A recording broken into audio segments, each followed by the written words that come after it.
Hello.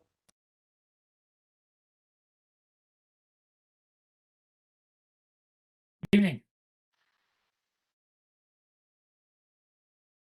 I guess the host hasn't opened up yet. Oh yeah. Are you guys all with SAE Northwest? I am with SAE Northwest, and John Winslow is as well. Nice to meet you guys. I'm the chairman of the board for SAE British Columbia up in Vancouver. Welcome. Yeah, I'm hijacking your meeting. You managed to get across the border stealthily. Yeah, the virtual border is still open, so Sweet. yeah, we got an invitation from Manfred recently, which I gladly accepted, and we are also trying to coordinate joint events with you guys as well. We've been doing the same thing with other chapters sort of that are close by, right? It makes sense, especially for online events. Yeah, these virtual meetings makes it pretty easy to attend events in other sections. Yeah, exactly. And it opens up a few more options for our membership, right? Which is a good thing. Yeah. I see Steve Evans has joined. He's also a member of our Northwest sections.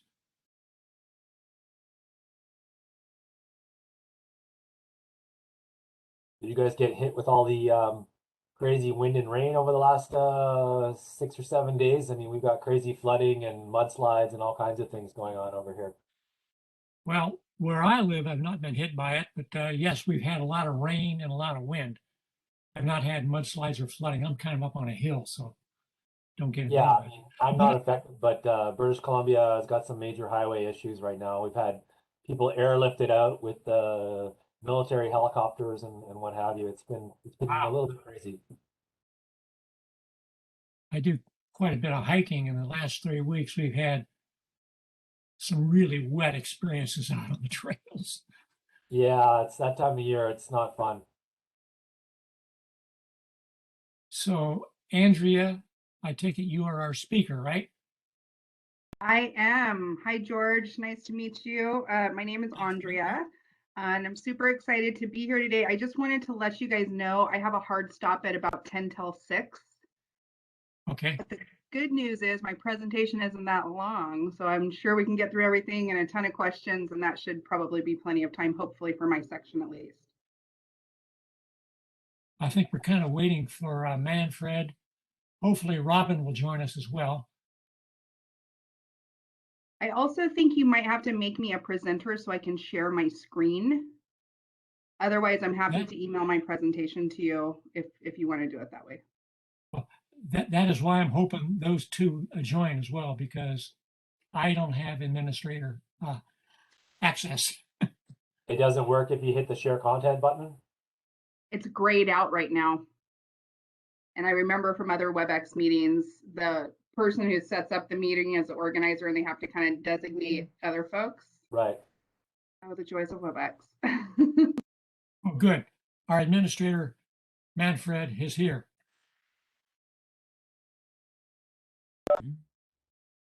Hello, Manfred, are you? Oh, that's what it is.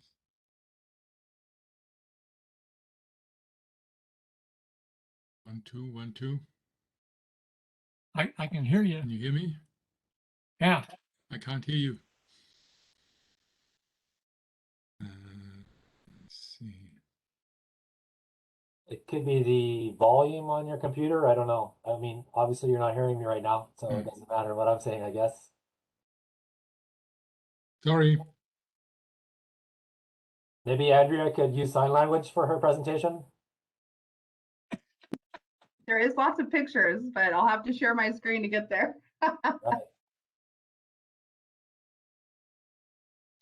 What format is your presentation in?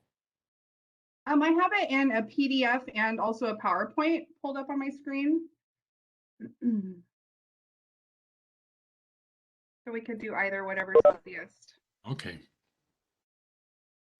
Now we're talking. Yeah, I can hear you loud and clear now. Yep. Thank you. All right.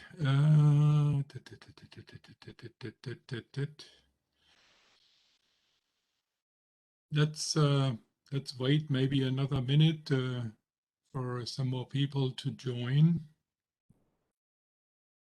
Sure. Manfred, I'm Colin Kenny from the SAE British Columbia section. I'm the chairman of the board in Vancouver here. Thank you very much for inviting us. And we did send out the meeting invite to our membership, and we posted it on our social media and on our website and what have you. So thank you very much for that. Thank you for being here, and welcome to this presentation, which I am really looking forward to. It's going to be really interesting. So while you couldn't hear us, Andrea was just mentioning that she cannot share right now. She needs the authorization from you, I believe, to be able to share her screen. Yes, that's absolutely correct. That's how WebEx worked. The other things like Microsoft Team or so, you just grab it. But Yeah, Zoom and all that. Yeah, we use Google Meet for SAEBC for what it's worth. It's all about the same. WebEx is a little bit more organized still, or should I call it autocratic? I don't know. Yeah, that sounds about right. Okay. Well, I think hi Robin. I think we have. Sorry, this is my first time having set up a WebEx meeting, and for some reason I wasn't able to log in as the administrator. I had to log in as a guest. Are That's all you right. able to hand the microphone over to Andrea? We'll do that. We'll do that in a second. Yeah, sometimes it works, and then you're coming up as a co-host, and it seems like this time it didn't. But that's all right. Well, let me just give a quick intro here from my side, and then Robin, I think I would like you to introduce the presenter because you have been talking to her before, and you probably know a little bit better what she's doing and all this. So I'm a little outside here. So just for the people who don't know me, I am the chairperson of the Northwest Section. And I am very grateful that Robin was able to attract a presenter giving, I think, an astonishing presentation for what's going on in the Seattle city and how we're going to go by transitioning mobility into a complete new age. So I'm really looking forward to that. And thank you, Andrea, for volunteering.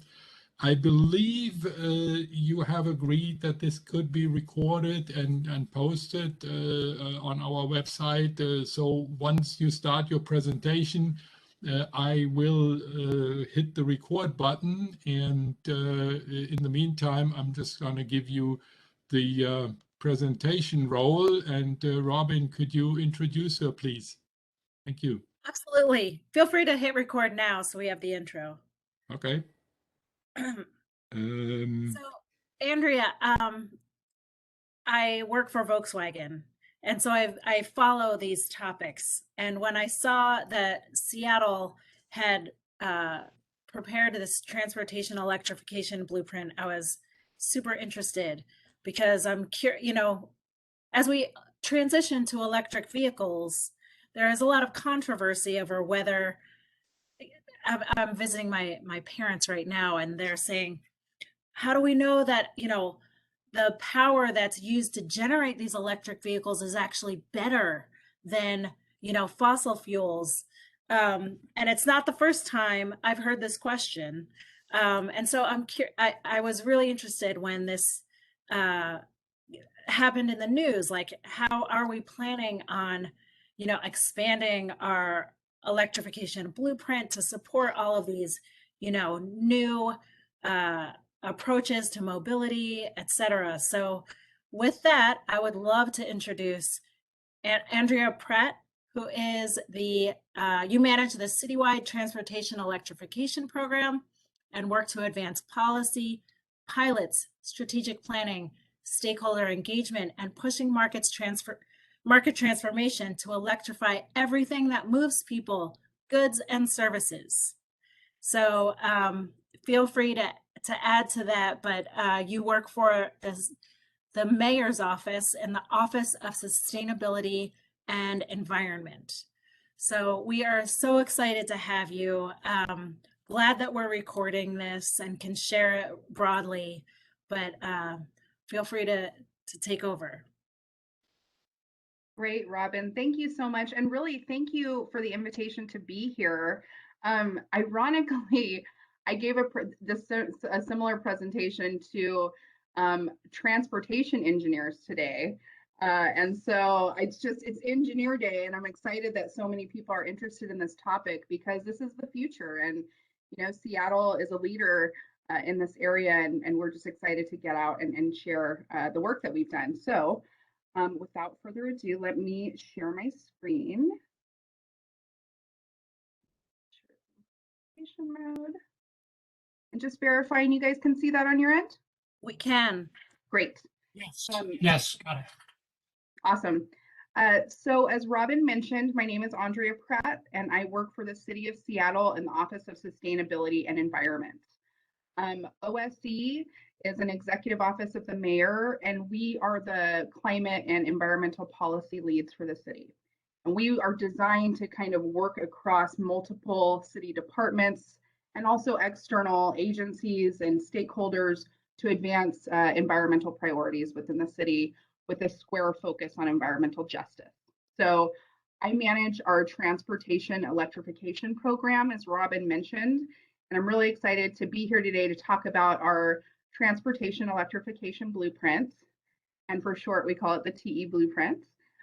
But before that, I think it's important to set a little bit of context for why this work is so important and why we really see transportation electrification as a key climate strategy for us to meet our goals. So I'll start off with this graphic. This is from our most recent greenhouse gas inventory in 2018. And this is a snapshot of our core greenhouse gas emissions in the city.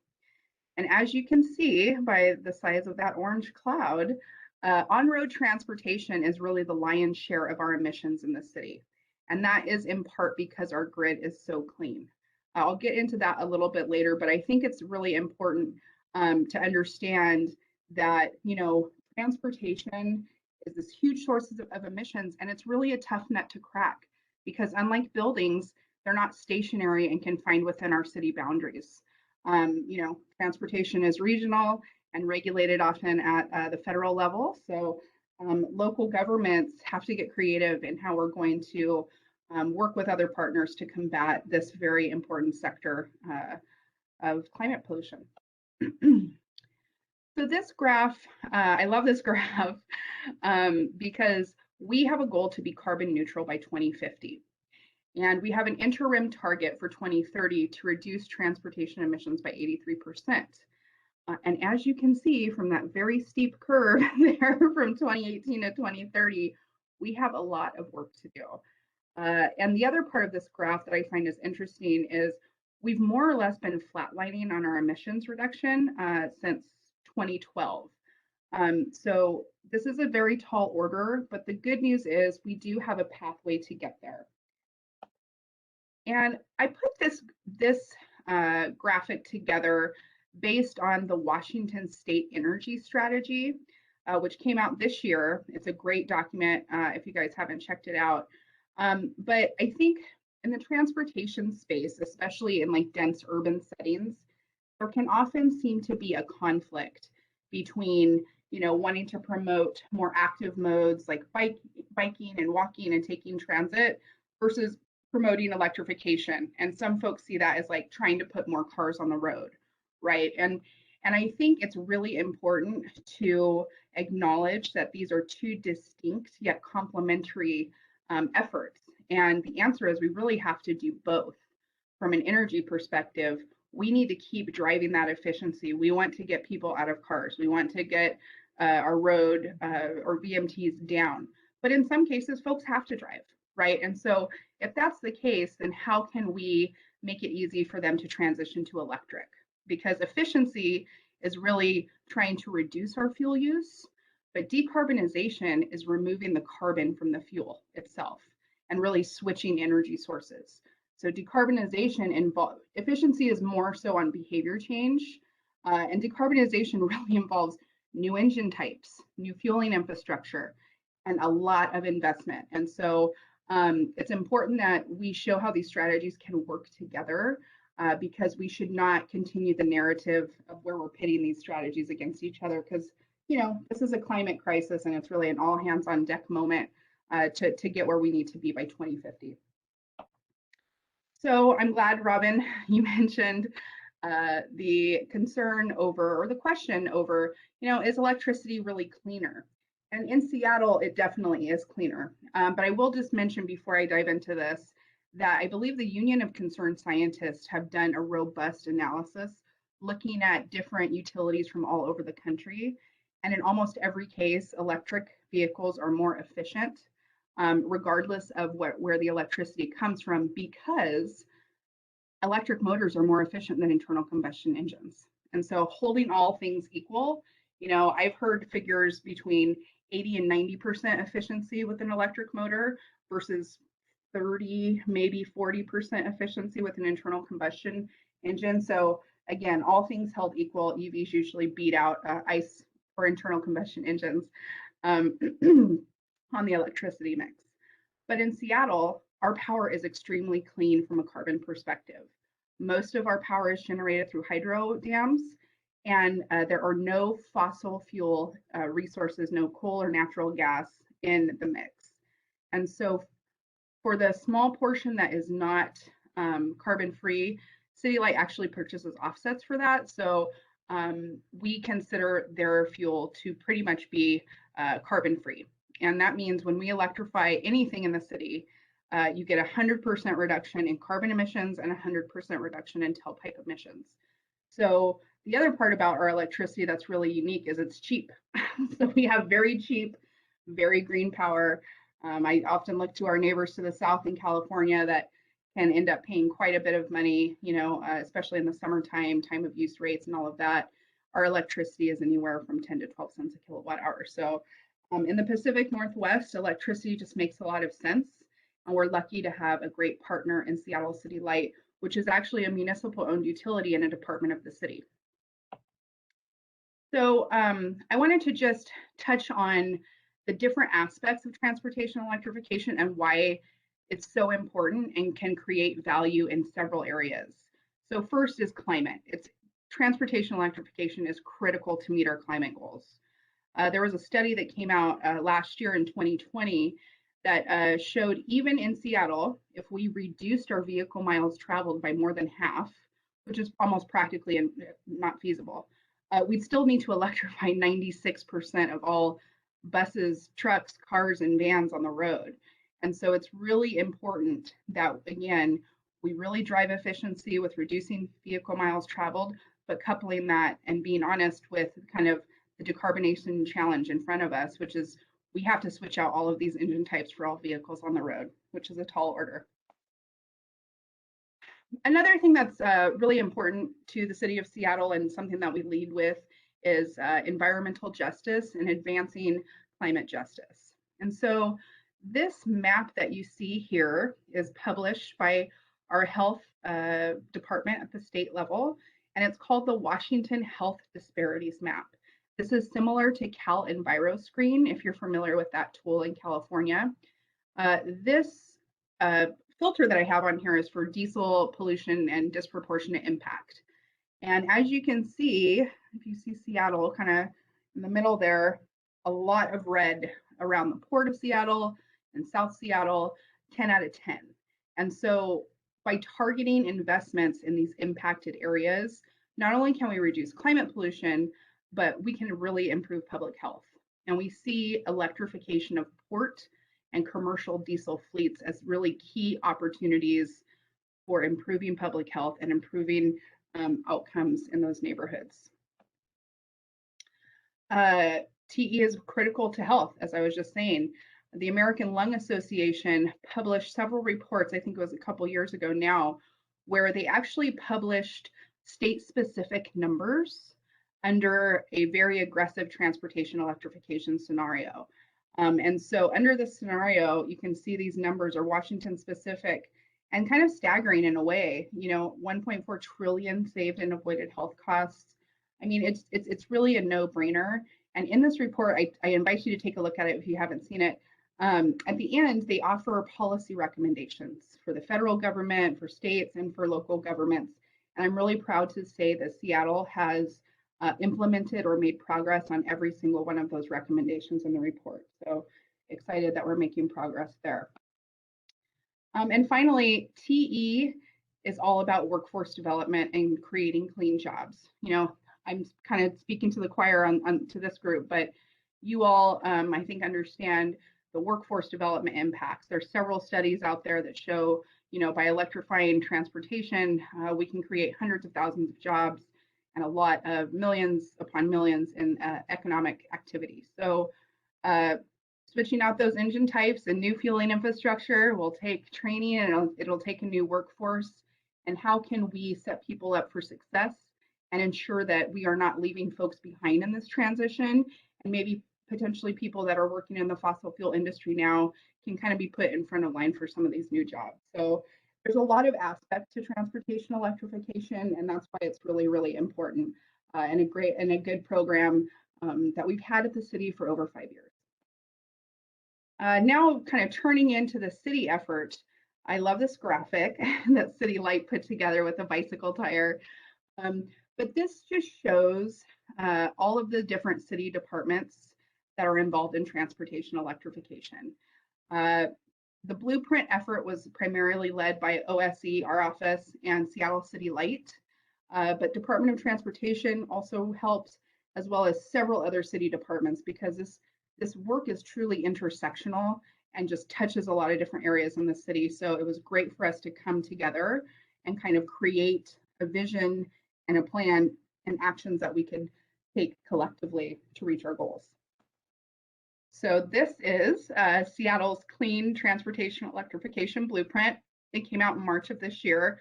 We call it the TE Blueprint for short. The mayor had asked us to get together and really create and set a new vision, including 2030 targets and near-term actions that we take to get there. So we worked across 8 different city departments, dozens of staff, but also external partners as well, like King County Metro and the Puget Sound Clean Air Agency and SeaTac Airport, Port of Seattle. It really takes a village to create a good plan, and we're really proud of this. If you guys haven't seen it, I encourage you to check it out. I can provide a link after this is over. So as we endeavored to create this very ambitious plan, we had several department heads of different departments get together and kind of create our framework and really list out the priority focus areas of the plan. And, in Seattle, not surprisingly, we lead with equity. So that was really number one. Building partnerships with community was extremely important to make sure that we're co-creating solutions and not leaving communities behind. Second is infrastructure. Having a partner in Seattle City Light puts us in a really unique and advantageous position. We need to make sure that the grid is resilient and reliable, and we're installing infrastructure at an appropriate rate as to not create a bottleneck. Third is jobs. I talked a little bit about this in that slide.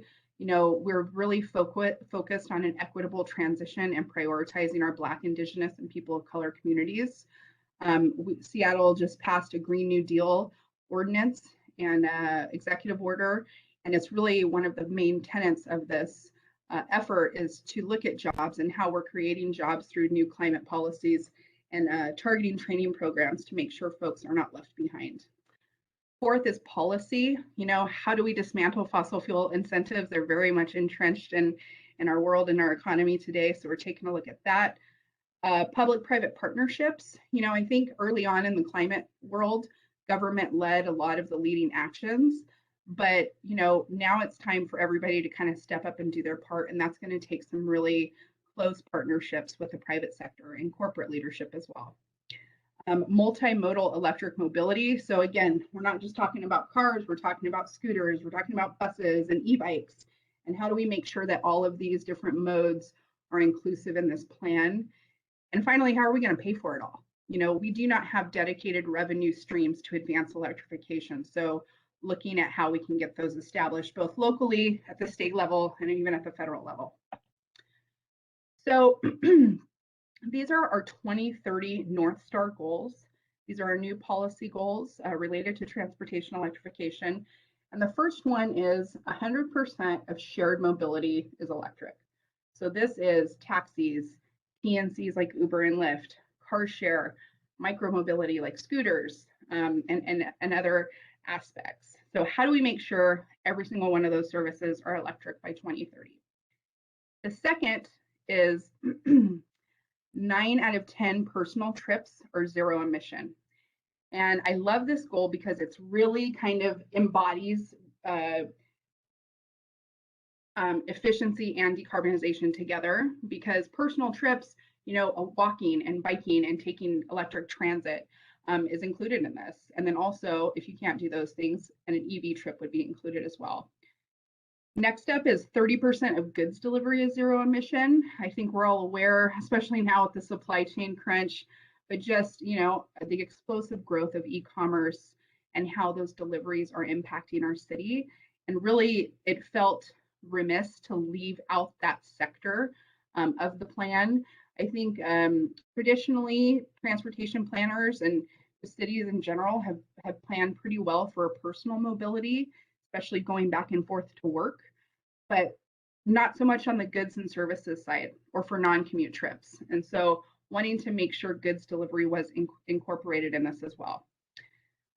Next is 100% of our city fleet will be fossil fuel free by 2030. We have a great Green Fleet Action Plan that was published in 2019 that lists out how we're going to get there, how much it's going to cost, and just kudos to our fleet team for putting that together.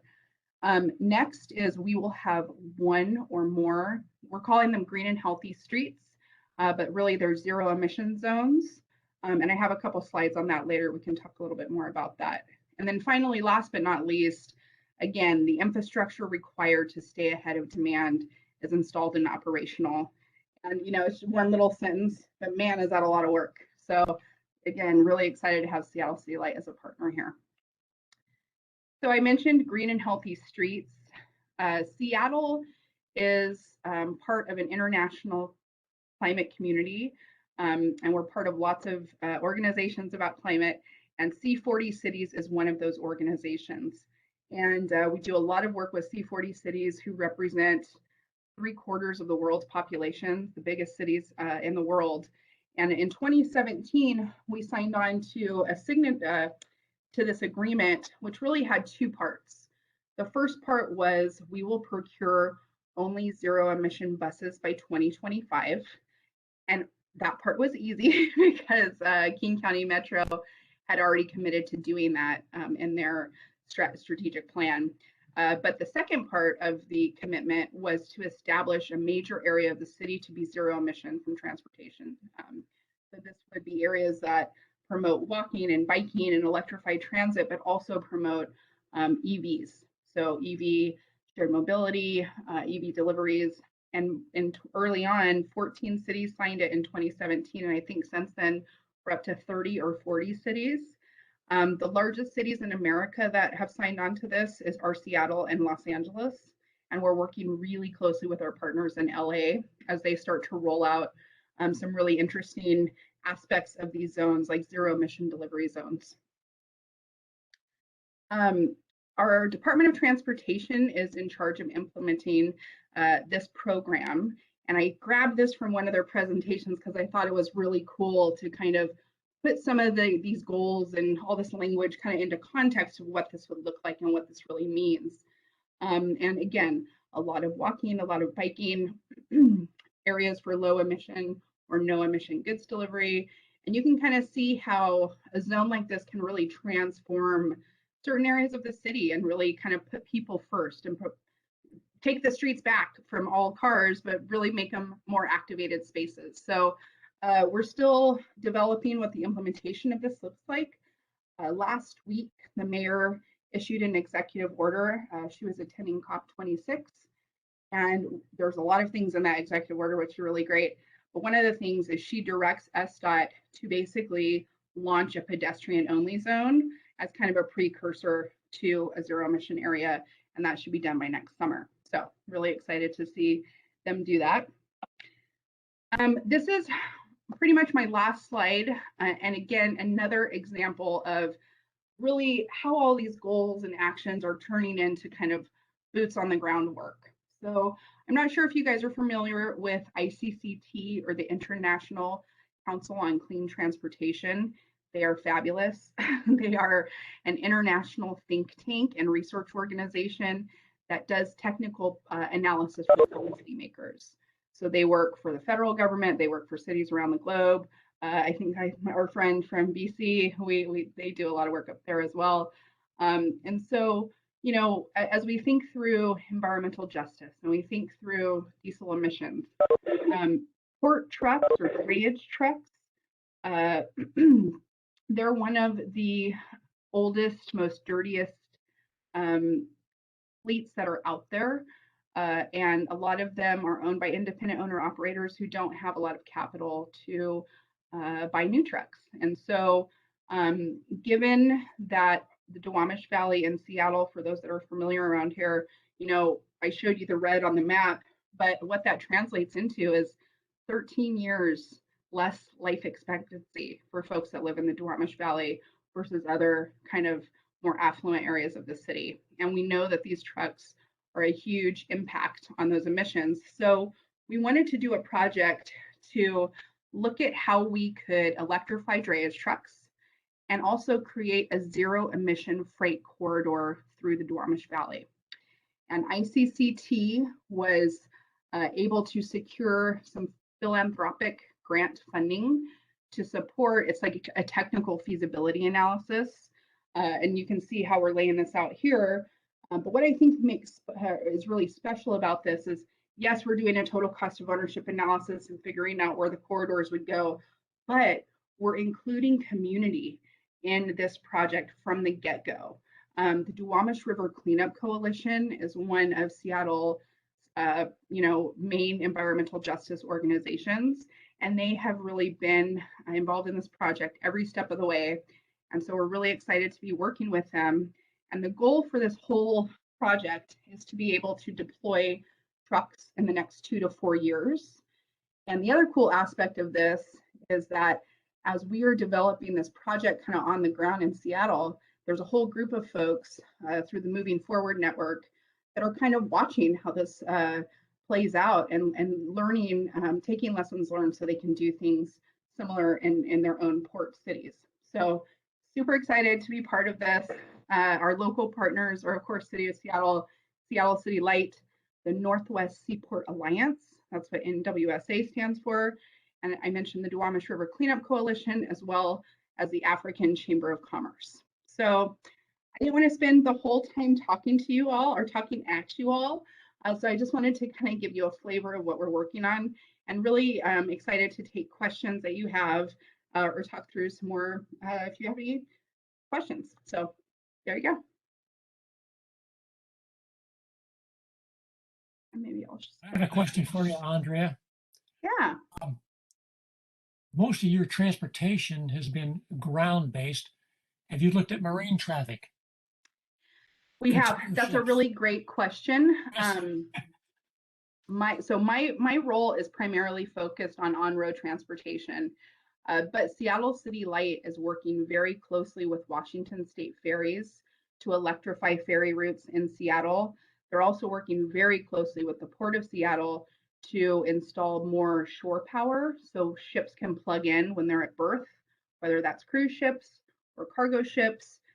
We think marine is obviously very important and takes a lot of juice. So, but primarily my focus is only on road, but that doesn't mean that's the only thing that the city is doing. And hopefully airplanes one day.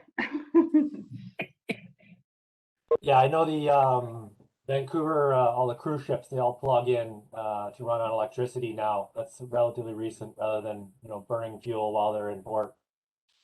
And, Yeah. you know, with regards to airplanes and things like that, I don't want to go off on too much of a tangent, but are you guys thinking at all about something that's relatively new and it's been in an SAE topic is eVTOL vehicles, electric vertical takeoff and landing vehicles, which are, you know, there's all different forms. The quickest form is probably going to come to market is something equivalent of an air taxi that you'd order by like an Uber kind of thing.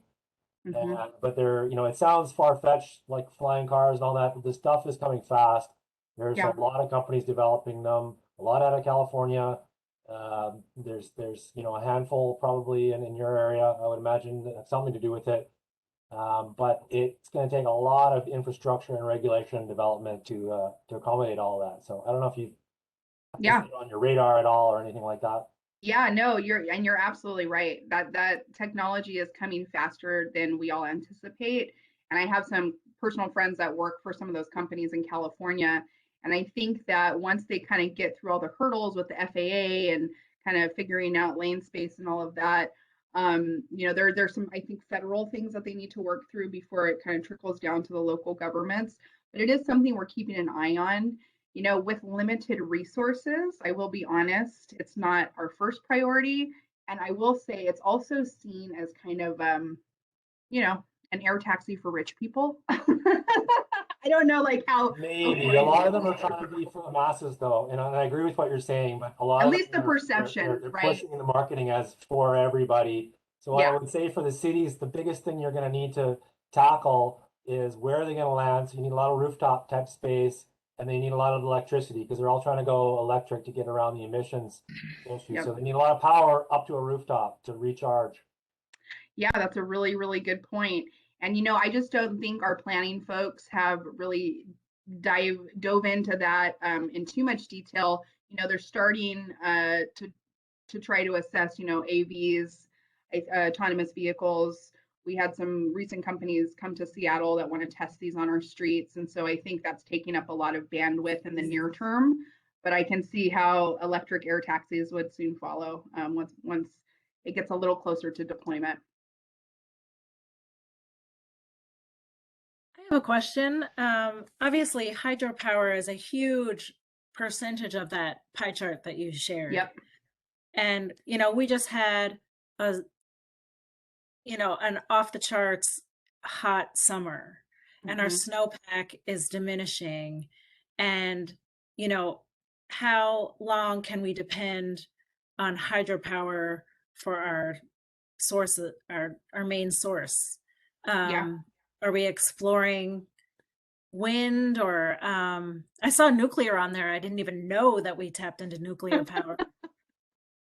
Yeah, that's a great question. And I think just quickly on the nuclear, uh, there is a small portion that we purchased from the Bonneville Power Administration, and their grid mix is a little more, has more diverse, and I think that might have been associated with that. But you know, your point is really well taken, and something that the utility has been looking at. You know, they have, it's called Integrated Resources Planning, IRPs. They have, there are people in the utility that are looking out, you know, 50, 60 years at exactly those issues to make sure, you know, how does the climate and the warming world impact our ability to generate electricity? And I think that, you know, hydro dams can be problematic on a lot of levels, right? You know, I think we're hearing concerns from tribes that are very well, you know, points well taken. And Seattle City Light is going through a relicensing process right now for one of the dams. And I think that they are looking towards a future where we're not solely reliant on hydropower dams. And we want to bring more renewables onto the grid, either through solar or wind or otherwise. But we need to make sure our grid is modernized and can handle those renewables, because bringing renewables onto the grid is very different than like a point source generation, like a natural gas plant, right? And so the short answer to your question is yes, the utility is looking at that, and I believe they're making long range plans that so there's not an issue with generation, at least for the next 50 years. There could be after that. And I think just prudent planning, they're planning for a grid mix one day where maybe we have less dams, right? And more renewables. And how do we integrate that and make sure that the grid is safe and reliable and resilient? How about more incentives for, you know, people like me to put solar panels on my roof, which I would love to do. I would root for that. Yeah. But, you know, it is quite cost prohibitive, even especially when, you know, electric is subsidized. My bill's not that high, but Yeah. like I would love to contribute. But it's just like I need a little bit of help making Yeah. that decision. Oh, absolutely. I think there used to be very good state incentives for solar. I think some of those tax credits expired. I would certainly be, lobbying to reinstate those. But I think you kind of hit it on the head it is also hard because our electricity is so cheap, right? Yeah. And like in California, if your bill is going to go, to $700 and you can use your solar panels, there's more of kind of an economic incentive to do that. But I agree with you. I think we all need incentives to use cleaner energy, whether that's an electric vehicle or solar panels on your homes. And, we have to get off fossil fuels to reach our climate goals and to avoid catastrophe. As we were getting on the phone, our friend from British Columbia was saying, hey, has anyone else, experienced these floods and wind and rain? And I was watching on the news, folks from BC getting airlifted out of these towns because their access is blocked off. And I think we're going to continue to see these impacts, whether they're 105 degrees in Seattle in the summertime. I felt like I was going to die in my home. None of us have air conditioning, and that was kind of a life. That was an aha moment for me. Yes. And so I think we really need to get serious about the work that needs to get done, because fossil fuels are really entrenched in everything, whether that's heating our home, driving our cars, or even just making plastic. And we really need a new way of doing things. So. So Yeah. what are we doing? Oh, I'm sorry. I'm going to hold off and let No, other it's people. right. I mean, I was just this is an interesting discussion, and there's a lot of things crossing my mind as well. I had a couple of questions along the similar lines. I mean, I'm living way out in the countryside, and one of the things which we had just yesterday, and as you mentioned, the homes and everything. So we lost power here at about 1 o'clock p.m. And what did I do? I went outside and I cranked up my fuel consuming backup generator because I have to work from home. So we needed that power. Now, if I would have a combined solar wind installation, which I was actually looking at, I think a year ago, I was looking at the technology and stuff. But as Robin said, it is a pretty massive investment, and it's a technology, I think, which is rather new, and it's a lot of things to do because, for the wind, you have to have a different conversion than from the solar.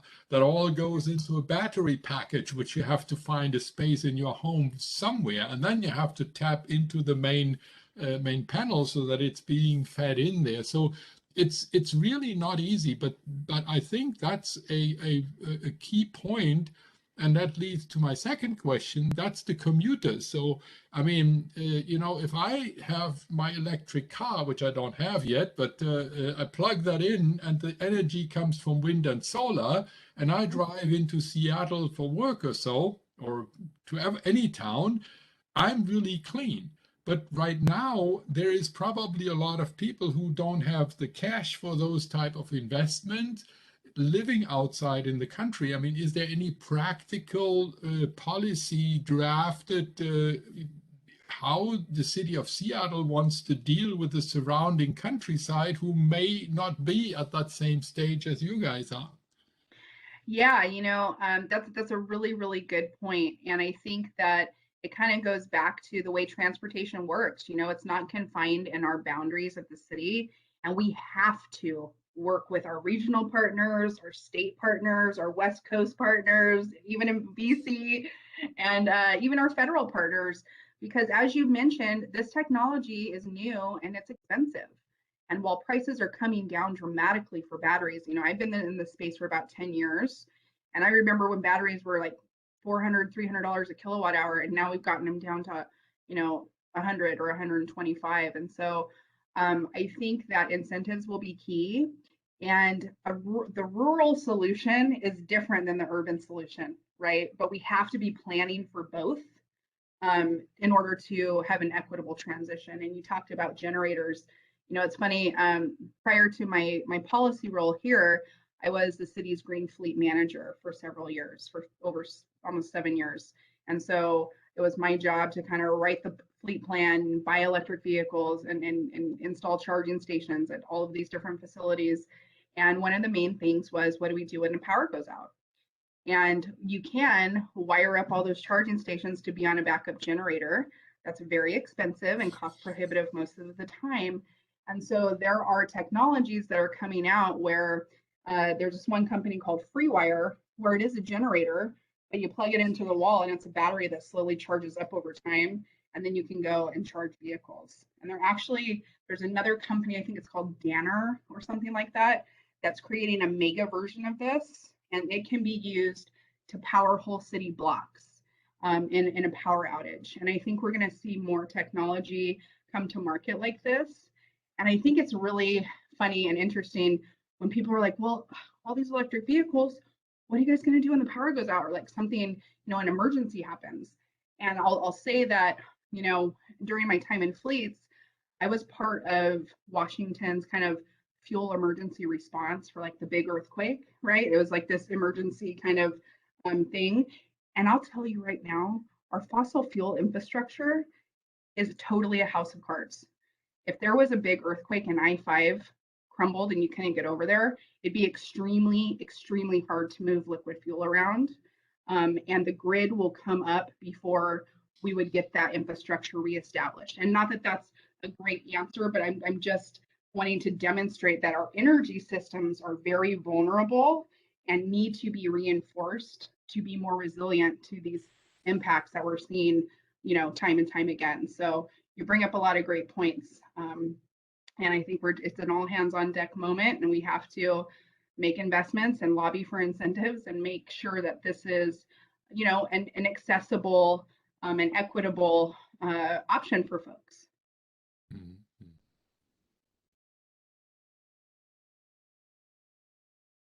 Switching gears a little bit, if you just want to talk about getting people out of cars, you talk about bike lanes, and in Vancouver we have all the same kind of topics of conversation.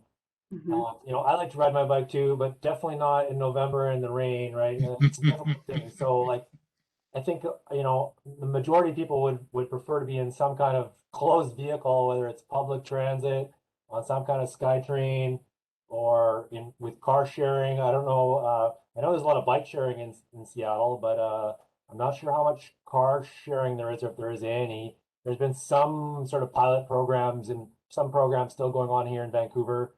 But car sharing is a good way to go if you make the cars, electric or hybrid or what have you. What are your thoughts on that? Yeah, we had a couple car shares in Seattle companies, and I think one of the first electric car share companies. And you know what? It's a really tough business model.